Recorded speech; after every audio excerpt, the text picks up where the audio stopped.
Welcome to the Leaders Fireside Chat with the Dean. I'm your host, Professor Benbya, and my guest today is Professor Barney Glover. He is the former Vice Chancellor of Western Sydney University and currently Commissioner of Jobs and Skills Australia. Barney, thank you very much for joining us. It's wonderful to be here, Hind. Thank you.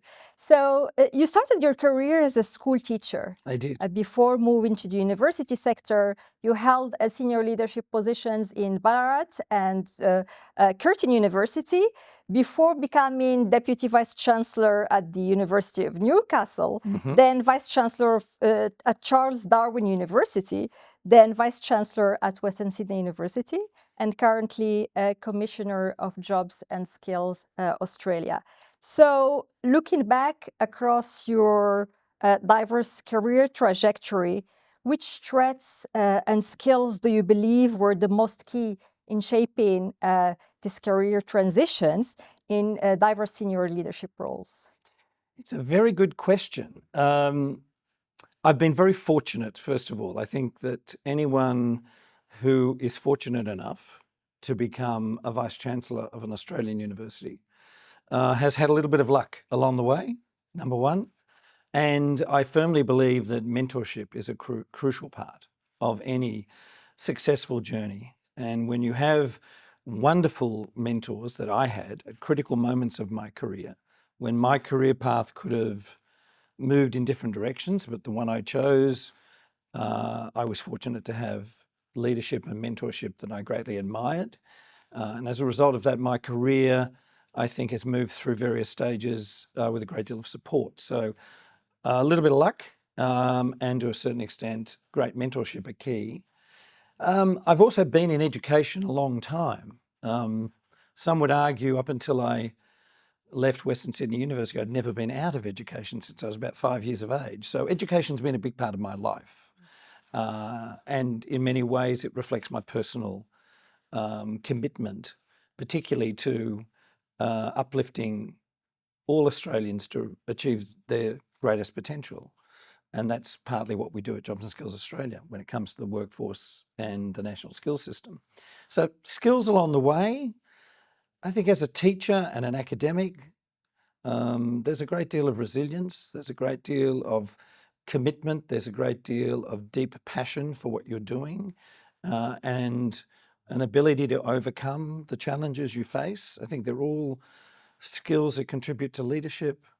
They're also, to a certain extent, solitary roles. Even though we work in teams, there's a certain solitary nature to teaching, and I think that gives you added resilience and added capacity, in a sense, in leadership. And then as a leader, I think I've developed a set of skills around decision making, which are very important. And I imagine that anyone in a leadership role would talk very much, and they should talk very much about the team they build around them, because leadership is not a single person characteristic, it's a team characteristic.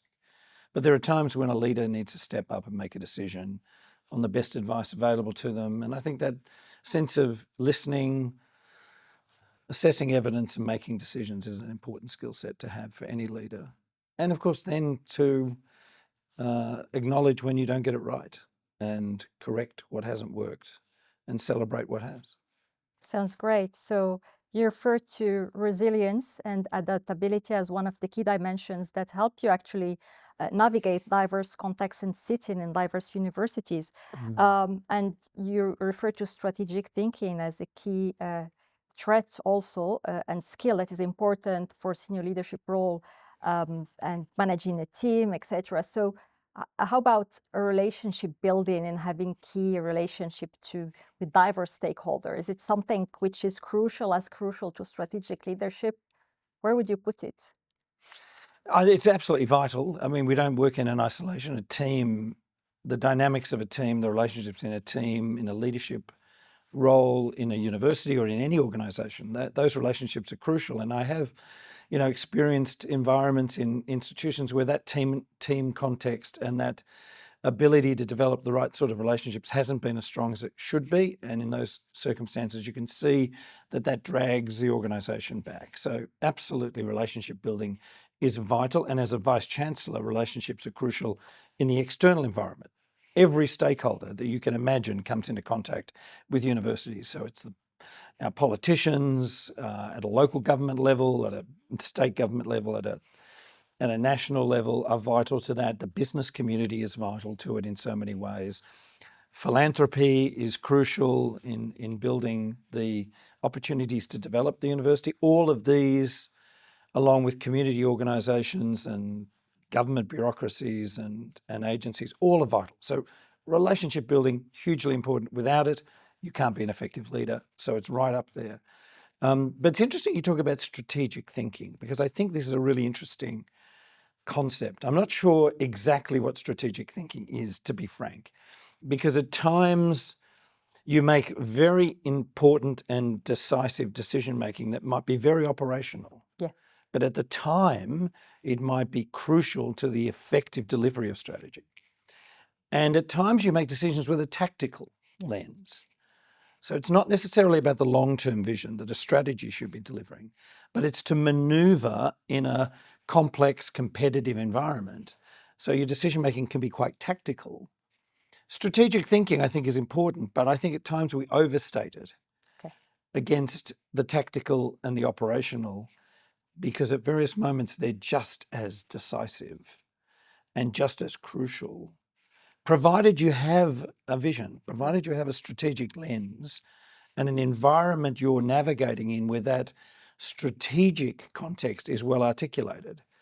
Because then I think quite often the tactical and the operational become much more influential in being a successful leader. Yep, absolutely agree. I think the complementarity between operational, tactical skills as well as the strategic skills. I think when I refer to strategy, I refer to it from a perspective or system thinking perspective, having an overview of the all elements and how they connect together, and being able to act within a short-term as well as long-term horizon. I think that brings me back to your question, the other question around your time as Vice Chancellor of Western Sydney University. What do you think the most transformative initiatives you have led, and how do they shape your perspective today? I think one of the most successful aspects of the period I was Vice-Chancellor, and I have to acknowledge the Chancellor at the time, Peter Shergold, and towards the end, Jennifer Westacott, both very fine chancellors in the Australian system, and we should never underestimate the importance of a chancellor in an Australian university. I think at times people feel that the chancellor's role is ceremonial, and there is a ceremonial component to it, but there's also a critically important component of leadership and of governance and of strategy that go along with that role. And both Peter and Jennifer have demonstrated that throughout their careers, their very illustrious careers. Peter in the public service in particular, and Jennifer in the business sector, but also in public life more broadly. So if I reflect on that decade, 11 years as Vice-Chancellor, it's really the way the university was able to transform alongside of and with and contribute to the transformation of Western Sydney. There are many elements, I think, to think about when you think about that decade from the mid-2010s through to 2024, 25.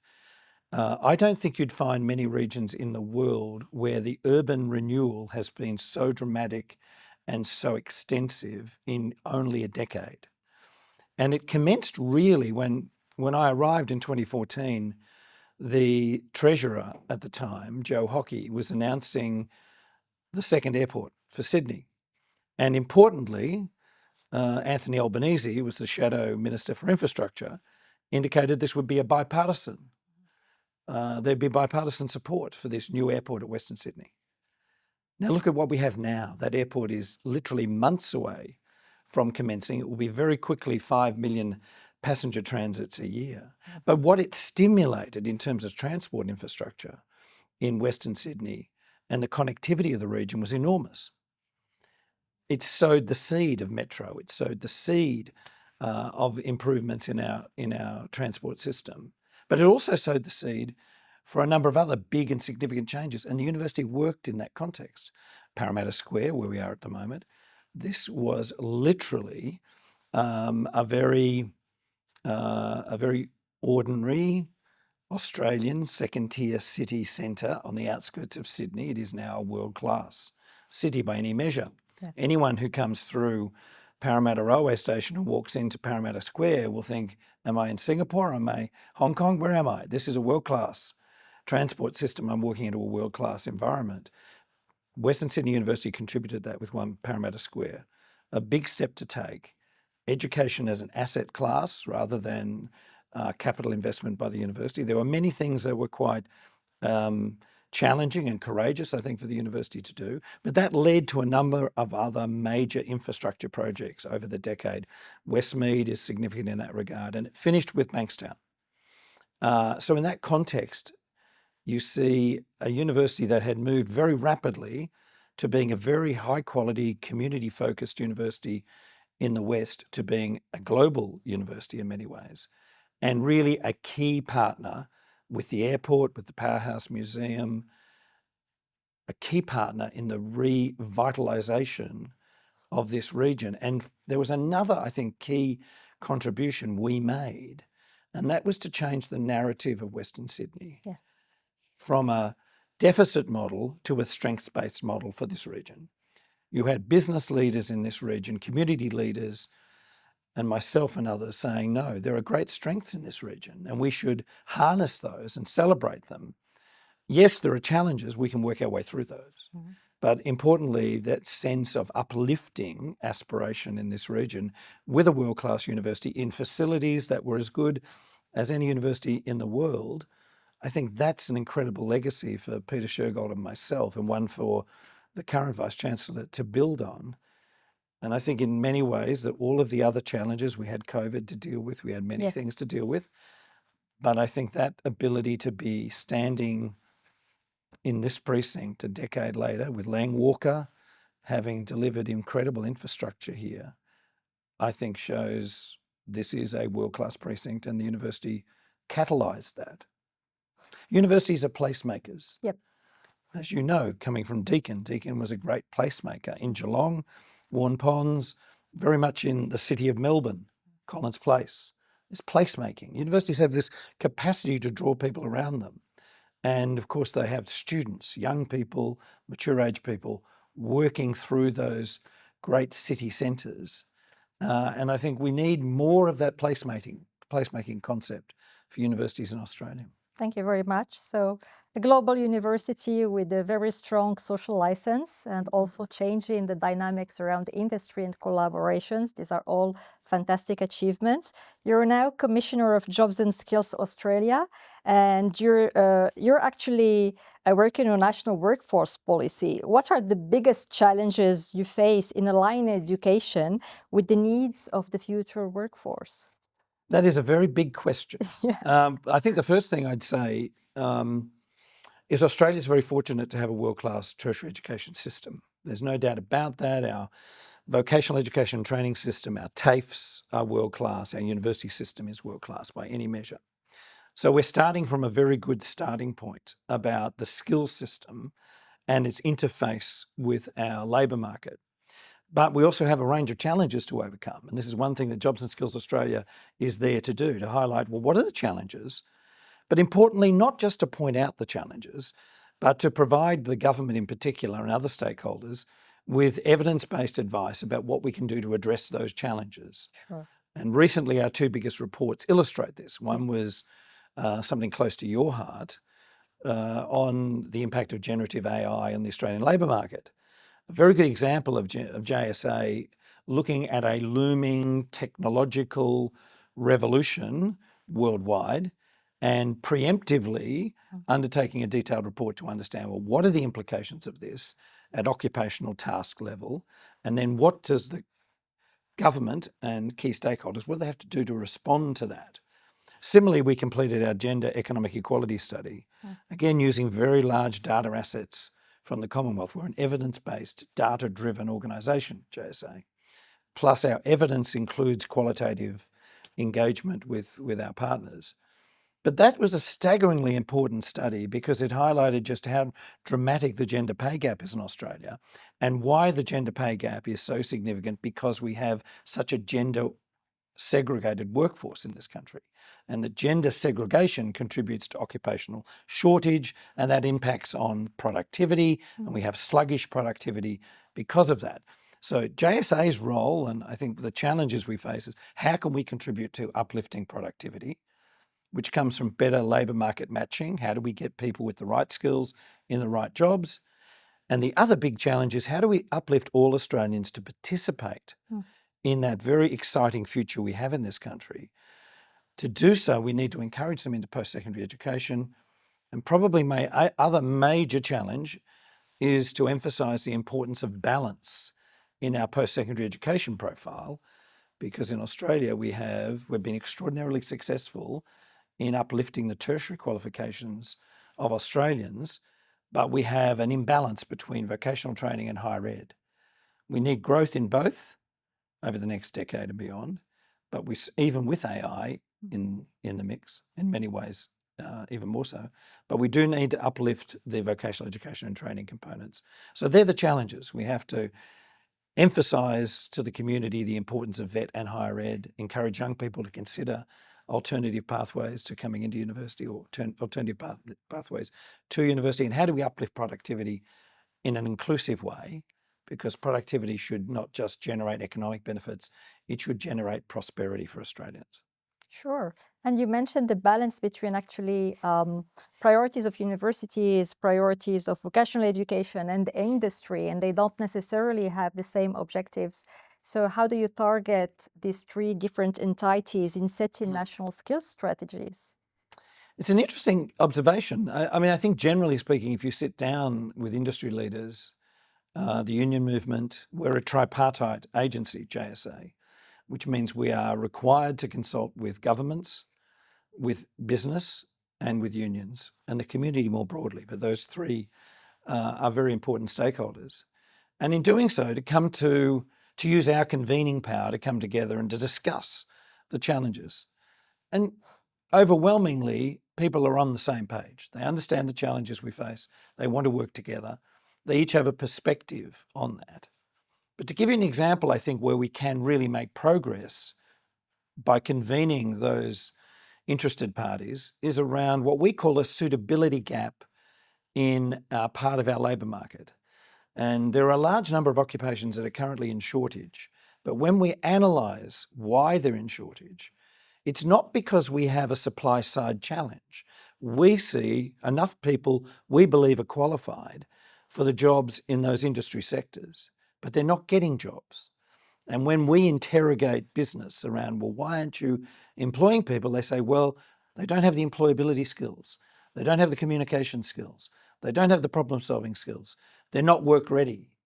And we need to see more dialogue then between industry and education and training providers, universities and TAFE and vet providers, and say, well, we've got to bridge this divide. Industry wants more from graduates. There's an obligation on education and training providers to upskill our students so that they are ready to enter the labour market with the skills that are needed. This is very true, as you know, in an AI-infused future, Sure. because we need to be ensuring they have AI skills as well in that context. So I think the suitability gap is a challenge, but we've had some really good examples of how we can address that when industry leans in and when education and training is receptive to curriculum reform, to increasing work integrated learning, to really engaging more deeply with industry. Sure, that's a very good context. So it's really about understanding the perspective of each stakeholders and bringing them together. Absolutely. So that there is a better alignment. So that brings me to your recent report, and you have done quite a few, and we're going to be sharing that with the link to the audience. I'm referring in particular to Connecting for Impact, aligning productivity, participation, and skills, which you already actually started referring to. Could you provide, that's one generated a lot of discussion. Could you provide the key takeaway from this report? Well, that's our annual Jobs and Skills report. So every year under our legislation, we are required to provide our minister with a report on our activities, and that report is tabled in Parliament within 14 days of it being presented to the minister. So it's a very important part of the annual Jobs and Skills Australia calendar. And it's a report that is both a compilation of our major work over the last year, but it also provides some new insights into the labour market. For example, we do employment projections every year, and we do 5-year and 10-year projections. So every year we refresh the 5 and 10-year projections. So we look at what are the movements in the Australian labour market that we can see over the next 5 to 10 years. For example, we're seeing a lot of growth in the healthcare and social assistance sector of the Australian economy, in the non-market sector of the Australian economy. We're also seeing growth in those occupations requiring a bachelor's degree or above, and we're seeing that continue. We're also seeing if we decouple our supply side modelling, so we remove the shape of the post-secondary profile and allow that to equilibrate better in our economic modelling, we see that we actually need fewer higher ed graduates and more vet graduates. So we do that analysis as well. We need growth, but we need the balance back in our post-secondary education system. So we do a lot of work on employment projections. Sure. We do a lot of work in the report, I think that's very interesting, around occupational shortages and productivity, because that's at the moment the most important issue for the Australian government is driving up productivity. It's very sluggish. And finally, the report talks in detail about tertiary harmonisation. So partly our responsibility at JSA is to provide advice to the government about how we can have a better and more efficient tertiary education system. And we're advocating for a more joined up tertiary education system, better connectivity between vocational education and training and higher ed. And that brings with it a lot of challenges, but also huge opportunities. It's a great opportunity, I think, for Western Sydney University, for example, given the proximity of this university's campuses to TAFE facilities all around Western Sydney, a great way to sharpen that relationship. The fact that TAFE New South Wales is moving into the Bankstown campus of the university, wonderful opportunity for a dual sector environment to have better pathways, better credit management. So there's a significant part of our report that speaks to how do we actually get tertiary harmonisation to work? What does it mean for productivity? What does it mean for equity? What does it mean for efficiency and effectiveness? So the Connecting for Impact report is well worth a read. All right, thank you. And we were going to be sharing it, of course. So how do you see this report influencing governance structures and research within the sector? Well, in a couple of ways. When you think of it in terms of the higher education sector, I think the most important characteristic of that sector at the moment that the report speaks to is the role the ATEC, the Australian Tertiary Education Commission, will play in reshaping higher education in Australia over the next decade and beyond. The legislation for the establishment of the ATEC will be in Parliament later this year. I think the Minister's made that clear that he wants to have the legislation in the lower house of Parliament this year for debate, discussion, and then to move to the Senate for the early part of next year. I think that's a pivotal moment for higher ed. A lot of what Jobs and Skills Australia is doing is saying, well, we need tertiary harmonisation, so we want universities to work very closely with TAFE. We're also developing a national skills taxonomy, which means we want them to be very focused on skills as well as knowledge and research in that context.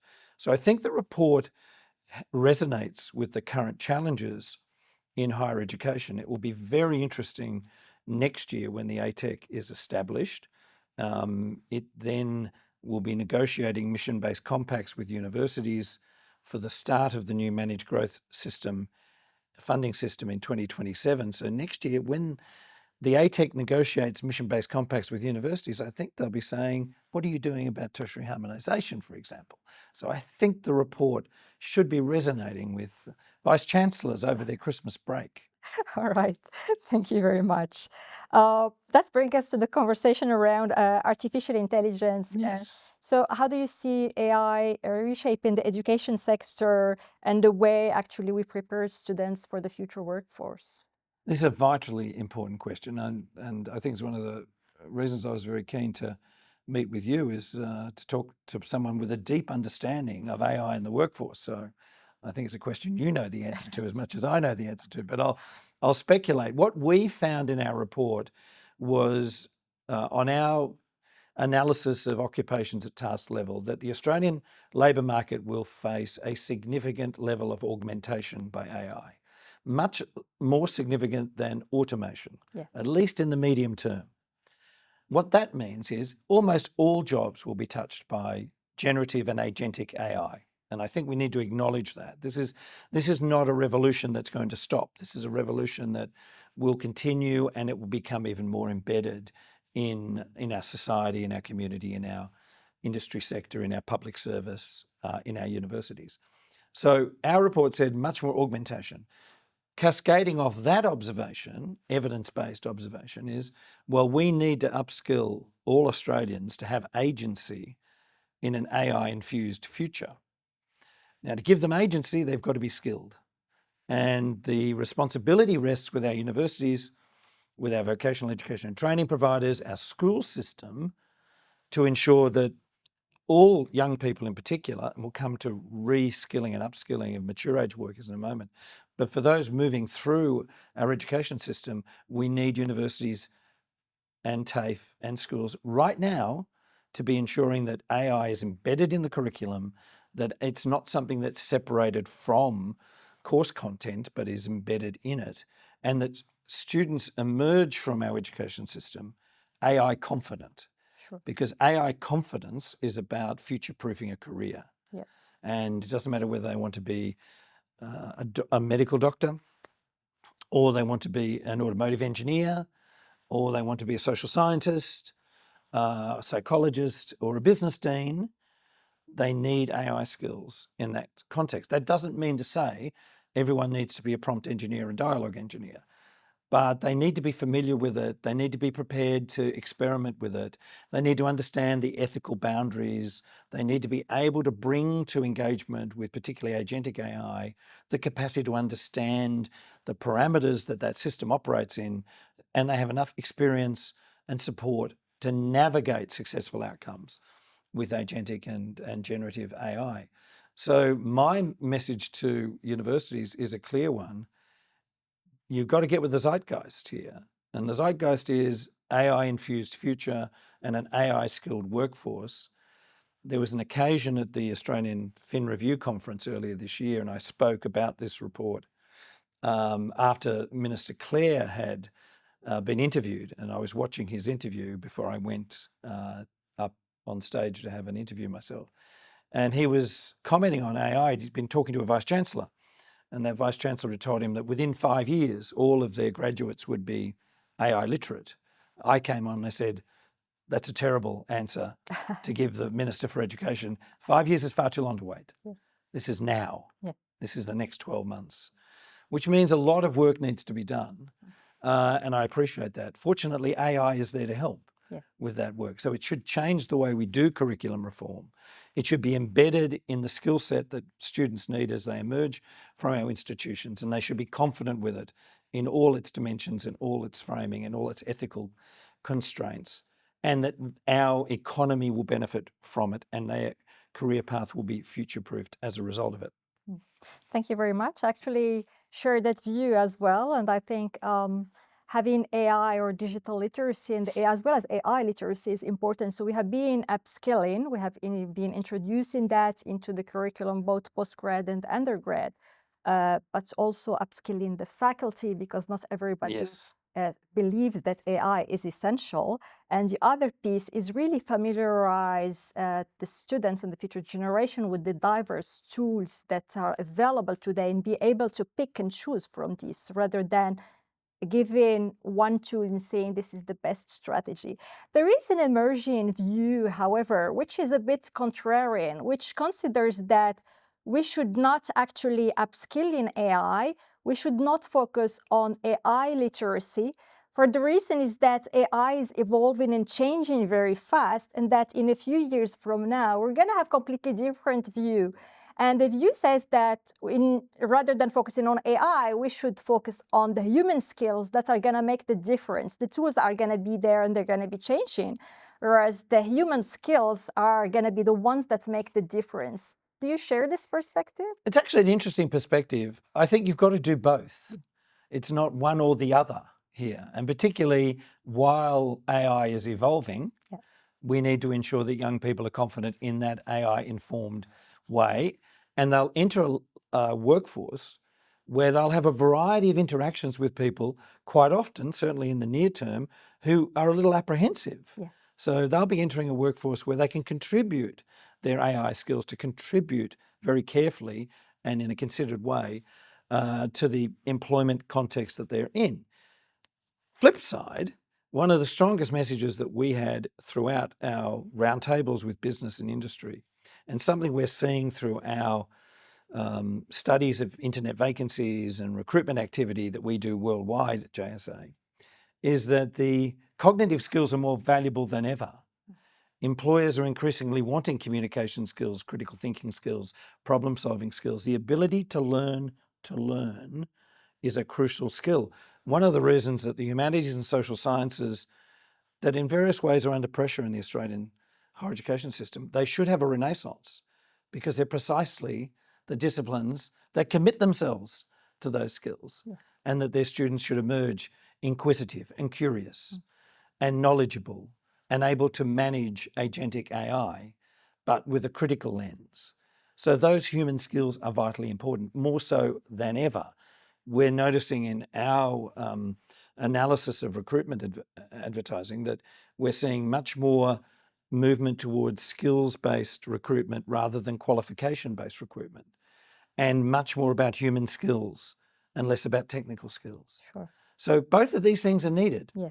And when you're in the early stages of a technological revolution, it is dangerous to say, let's wait, because it'll become ubiquitous and the tools will be simple. But in the interim, you're left behind. Yeah. And I think and certainly one thing we do at JSA is to look at what our neighbours are doing in our region. And those countries are very active in upskilling. I think in Malaysia, I saw recently, they have a digital skills AI capacity building program for the population. Yeah. And now millions of people are taking advantage of that. Australia cannot be left behind. Sure.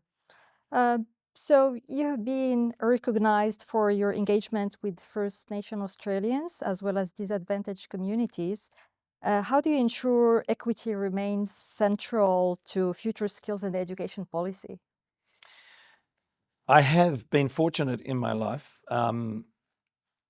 partly I think because of my upbringing, and I think that always helps to shape the way you look at the world, and it certainly shapes the way I look at the world. And my view is, we have as a country the capacity to address educational disadvantage. And unfortunately that is often much more prevalent in particular groups in our society. First Nations Australians, women have had barriers to both economic equality, but also to access into and through the national skills system, people with disability, migrants and refugees. So there is an opportunity to appreciate, one, the contribution all Australians can make, and that we have ambitious targets for this country, ambitious attainment targets. And when you do the analysis from a purely economic lens, we can't achieve those targets unless we bring all Australians with us. Yeah.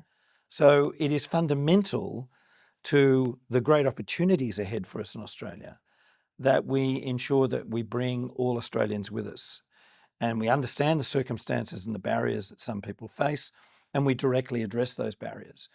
Tertiary harmonisation is a good example of that. So in fact, the centrality of equity to the Accord, the University's Accord review that I participated in with Mary O'Kane and Larissa Berent and others, the centrality of that means the entire reform agenda ahead of us in higher ed is predicated on a commitment to equity. Fantastic.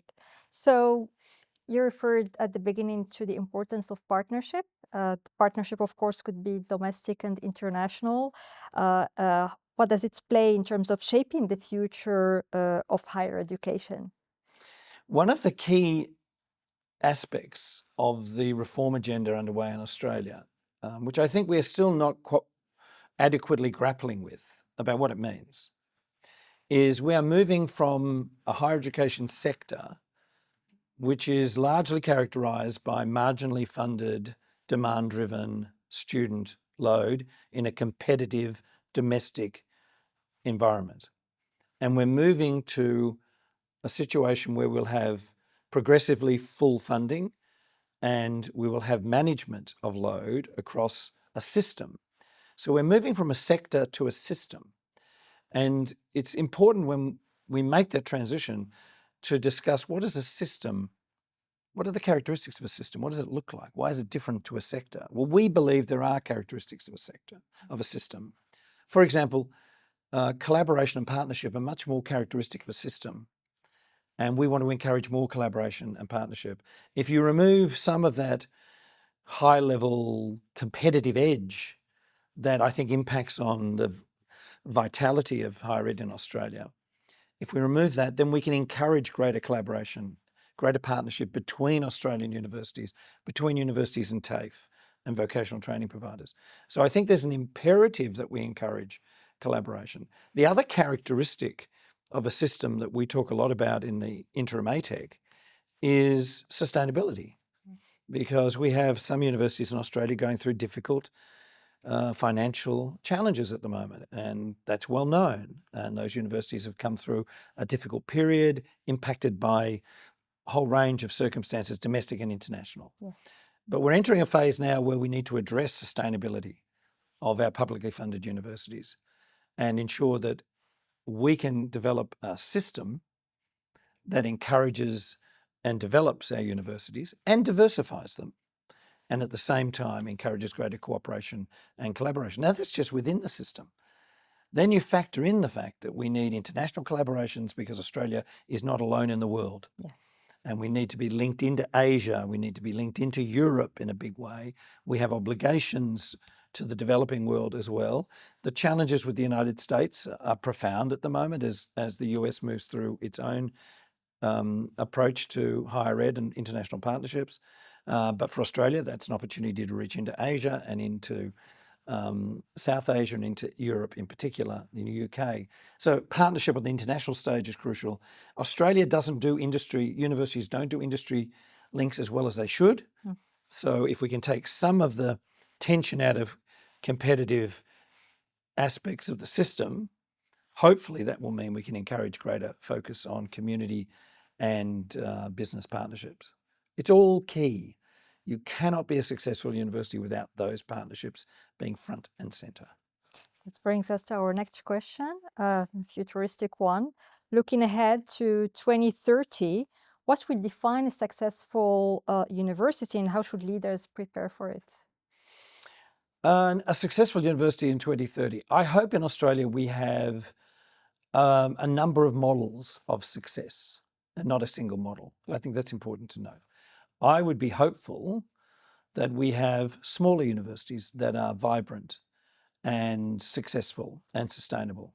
Not necessarily growing, but sustainable. So we have a funding system and pricing and costing of higher education that is enabling smaller institutions to flourish.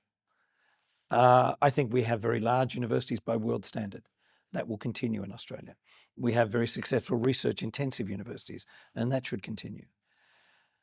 If we looked at the characteristics, I hope they are all participating in uplifting equity, because that will be key. I hope they're all internationally facing, because if they're not, then there's a challenge for Australia on the world stage. I'd like to think, and I think the indications are, we will see a sensibly growing international student profile.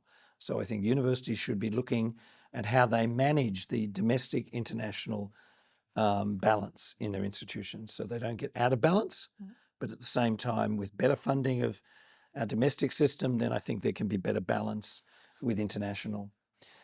And I hope that we're dealing with a sector where we've got, for the first time, some truly deep partnerships within our system. I'd like to see more delivery of shared programs between universities on scale in this country. And I want to see that our regional universities can flourish in an environment that can be quite challenging at times. But often that success will be in partnership, I think, with metropolitan universities. So there's not one single characteristic of success, and we will have failed in our vision for the system in a decade if we have not got a range of models of success in higher ed. Sounds great. So really looking at the diversity of universities and diverse success models. So if you could leave a message with today's leaders and students about the future of universities and skills, what would it be? Well, I'd be sending a really positive message. We need our universities, probably more than we've ever needed them. It doesn't matter how many centuries you go back, universities have played a critical role. So universities are vital. I think one of the messages I'd send to young people thinking about their career and their future, I'd say, think carefully about vocational training and higher ed. One of the great things about Australia is you can navigate between these systems if we can get them well connected, but even now you can do that. So don't be too concerned that your choice will limit your future. That's not the case in Australia. We have very much unlimited potential, to coin a phrase from Western Sydney University. So I would be encouraging them to be thinking very carefully about those alternatives. I'd also encourage them to look at the data that we produce at Jobs and Skills Australia, because it tells a lot about pathways from higher ed and vet into the labour market, and the fact that careers take very interesting non-linear pathways. So help them to realise, okay, I can take a risk in my life and see if that's my passion. But the other message, the one we've talked about quite a bit today, is AI is a crucial part of our future. So engage with it, experiment with it, understand it, do whatever you need to do to feel confident with it, and it will demonstrate many times over a benefit back to you. I had a great conversation with a senior business leader last night in Australia talking about their company, a very big transport and logistics company, and they were commenting on what they were seeing with young people coming into the workforce with AI skills to a workforce that is challenged and anxious and uncertain, and to create some opportunities to cross skill in a multi-generational workforce, and the incredible benefits coming from that. So I think that's one of the areas I'd be encouraging young people. Thank you very much. If you could change one thing about your career path or the higher education sector today, what would it be? I wouldn't change anything about my career path. I said I was lucky, and if you're lucky, then I wouldn't want to reflect on it. You make choices at critical moments. The choice to go from Newcastle to take on the Vice Chancellorship at Charles Darwin University was a unique opportunity in an extraordinary part of Australia. But at times people were saying to me, Barney, no, stay where you are, big university, research intensive, apply for the Vice Chancellorship here. But I thought, no, I'll seize this opportunity. So I wouldn't change any of the ebbing and flowing of my career. I think it is part of what makes us. If I was to change one thing, I think it would be to say to our universities that the competitive context that we're operating in at the moment has to change, and sustainability and growth are possible. And as a system, I think we will deliver better outcomes for this country. It's just going to take a little time to convince our colleagues that that is in fact the right direction to take, when we have been in a very different system for some time now. So if I could intervene, I'd change things. Now we're going to have to evolve. All right. Barney Glover, thank you very much. I enjoyed this conversation very much. No, thank you. Thanks.